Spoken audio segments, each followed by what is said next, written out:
Greetings, fellow Demon Slayers. This is Taimanin Mari here today with another video. So, for today's topic, what are we talking about? Well, as you guys know, I'm pretty much the YouTube guy for this game, and I get a lot of messages. I see a lot of discussion about the game across multiple platforms.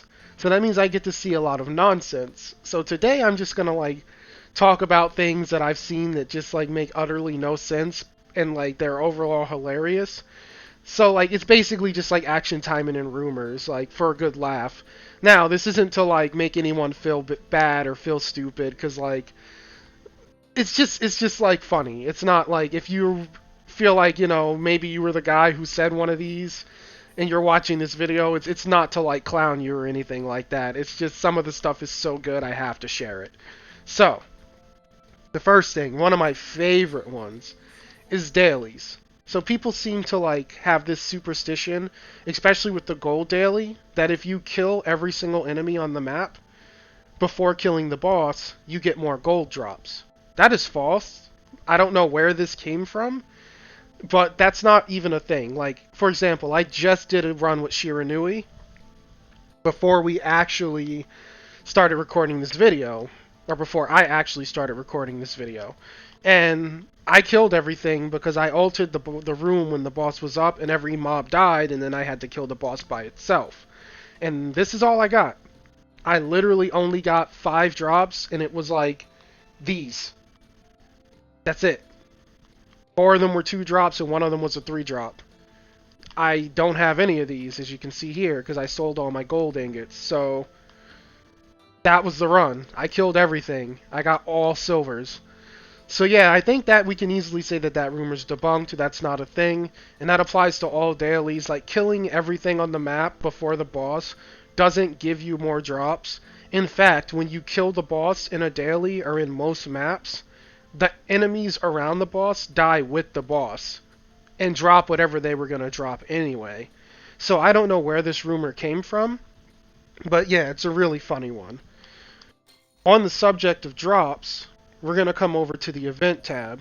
So another fun one I've seen recently. If you come to the event gacha. So as we all know, box 9 tends to be a hard ass. We tend to end up having to wait till the very last drop to get the rare item from box 9. That seems to be a usual occurrence. Not that it happens to everyone, but it does happen quite often, or at least only the people who are having it happen are the ones reporting, giving the illusion that it happens quite often. With that being said, I've seen some people say that if you go through every box and get every single item, so essentially, yeah, you're just burning AP potions like a madman to get everything from every box, box 9 actually drops the item early. This is false, guys. This is all RNG.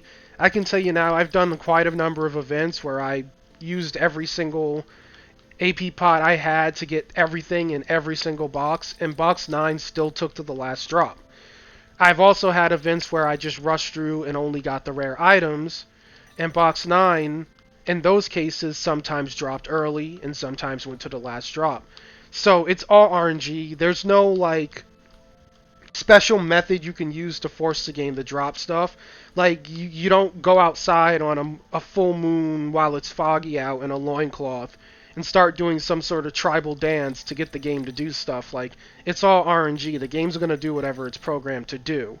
So these weird methods just don't work. The only way to for sure increase your drop rate is to pull out your credit card, come over here and buy this. This will increase your item drops by 1 for running missions, not necessarily opening event boxes, but it will work for dailies. And the only other method besides abusing Visa-kun to buy Heavy is coming over here and buying Merci, and she will help increase your drop rate, but she also costs 3,000 mileage points, so I can see why people may avoid buying her in favor of Shishui here. Anyway, yes, I know her name is Shisui. I said it on purpose like that to be an idiot. I've also seen some people call her Sushi if you want to call her that. Another one, and this one's one of my favorites because I love how unfounded it is. So if we come over to the weapon crafting facility, get in here, like we're gonna make something, and come to craft level 5. I've heard people spreading rumors, or seen rather, because I've read this one in a bunch of places, saying that the mileage skins, after a long time, will be added here to craft. What? Where do you get that idea? Like, okay, we do get new skins here to craft. Like, every time there's a new character, there's a new skin. But they always have someone else's skin. So if we look at Kurenai here, she's wearing Sakura's skin. And then, if we look at Emily-chan, she's wearing Asagi's skin, and so on and so forth. They pretty much raid each other's closets and borrow clothes. So yes, this does get updated with skins per character, but I highly doubt they're going to make mileage skins craftable, seeing as they were already monetized and they seem to sell very well. I don't know where this unfounded claim came from, because it's so silly. Like, they can't craft mileage skins in Japan, we can't craft them here. So that must be someone who's insanely hopeful to think that they'd be craftable. Another good one is, coming over to the store again, staying on the subject of mileage skins, is people seem to think that old mileage skins may be available here. Now this is a little bit like more sensible. I could see them maybe adding mileage skins to the mileage shop way later down the road if the game survives, for maybe like 1,500 to 3,000 mileage, somewhere in that range. Like, I could see that. I wouldn't pay more than 3,000 for a mileage skin though. So I would hope they're not more than that. But yeah, there's still like no concrete proof or any real evidence to suggest that a mileage skin would go here, but at least this one makes a little more sense, but still a fun rumor nonetheless. Now, I can say that mileage skins can repeat. I'm not saying that they will never come back. I'm just saying these methods of getting them would be really weird. I doubt they would let us craft them in the crafting shop, or the crafting facility, and I doubt that they would just let us buy them with mileage points. I do know that Shiranui's wedding skin was recently repeated in Japan, and it wasn't craftable and it wasn't purchasable for mileage points. I think they monetized it in some way. Again, I didn't really look into how the repeat went, but I'm sure it wasn't mileage, like for mileage points. And I'm sure that you couldn't craft it, because that would just be weird. That means anyone who has any sort of mileage points lying around could just get the skin, and then it would negate the point of them monetizing it, because most people save their mileage. So yeah, that was just another funny one that like made me really like, what the heck? So, what's another good one? One of my favorite ones. The desire sensor trick. So, if you're gonna go do gacha, how this trick apparently works is, if I was going to go gacha for Renko's supporter right now, then the trick is to not have Renko at the home screen, because the game will somehow know that I want stuff for Renko, because she's sitting at my home lobby. Obviously this is unfounded, and it's just like silly juju, like the down AB start, like Master Ball trick in Pokemon. It doesn't make any sense. We're not an ancient civilization. We're not gonna like dance around in loincloths and do something special to get the things we want. It's just RNG, guys. Like, it doesn't matter if Renko's at your home screen. It doesn't matter who's there, who you're pulling for. It all comes down to how gacha feels at that point in time. Like, you can literally do like a 10 pull and get 2 to 3 Renko supporters, or you could do like 200 pulls and only get one, and that one would be the one from pity, right? And then the gacha totally shafts you.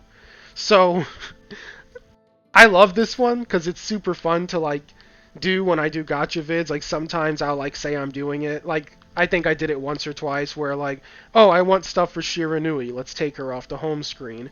But yeah, it doesn't actually work. It's not a real thing. So yeah, sadly, like, there's no trick you're gonna do in this game to make the game be nicer to you, unfortunately. It's all gonna just come down to luck and RNG. Another one, and this one I haven't actually like tested. I think next time I level up I'm gonna really watch my AP. But someone said to me that after you hit level 70, I don't know why I clicked that, it's not helping. After you hit level 70, instead of 1 AP per level, you get 2 AP per level. And they asked me if that was true, and honestly, when I level up, I don't really look at it. I did recently hit 80, but when I hit 80, I was like, yeah, I'm gonna check for that 2 AP. And then what happened is the game gave me 80 gems because I hit 80, and then I just cared about the gems because I'm saving for Kirara, who may never come out. She's another unfounded rumor. That's just me being a simp and praying with my libido that we get Kirara. See, I'm not exempt from this either. Anyway, yeah, I saw 80 gems and then totally forgot to check how much AP I had and how much I got. So now I want to know, after level 70, do you actually get to AP a level, or is this just another funny rumor? So when I hit level 81, I'll like update you guys and let you know. The last thing I want to talk about, and this one isn't so much as a rumor because it hasn't been proven yet, but in a few days it will be. Just 2 more days and we'll know.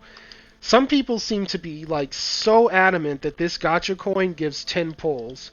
If this gacha coin gives 10 pulls, I will sing their praises as a company. If they're willing to give us 10 free gacha pulls a week, that's 40 pulls a month, guys. That's insane. That means like outside of the gems you're saving, 2 months would be 80 pulls. That's bonkers if they do that. Because you can save about 1,200 gems in 6 weeks. So that means in a month, you can easily hit pity. But I really think that one gacha coin is one pull. Because it just doesn't make sense to me. Why would they give us 10 pulls? That's crazy if one of these is 10 pulls. So that's another like fun one I've been seeing, and I get it, like people are trying to be hopeful. So like we'll just look at it when I get the coin. I think it's gonna be tomorrow's Monday. It's gonna be Tuesday, and then after that, Yuko actually should be out. Not Yuko, Yuno, I think her name is, the green invincibility girl. So yeah, I'll just burn my gacha coin in her gacha, and we'll see if it's 10 pulls, or we'll see if it's just a singular hopeless pull. In which case, yeah, like that would really suck compared to the super rare tickets, but God, imagine if it was 10 pulls, this game would be amazing. So yeah, that's all I really wanted to talk about, was just like some funny, unfounded claims that people make and like rumors that happen over the, like, you know, just for the game being out. So, I don't know, I found them silly and funny, and like, I've just been recalling them and seeing them a lot more lately as more players come in. So I thought I'd share them with you guys for a good laugh. If you found it fun or anything like that, please like and subscribe. Thanks for tuning in every day, guys. And with that, you all go ahead. You have a great rest of your day. Enjoy the rest of your weekend and the rest of your half AP. And you guys take care. I'll catch you tomorrow. Bye-bye.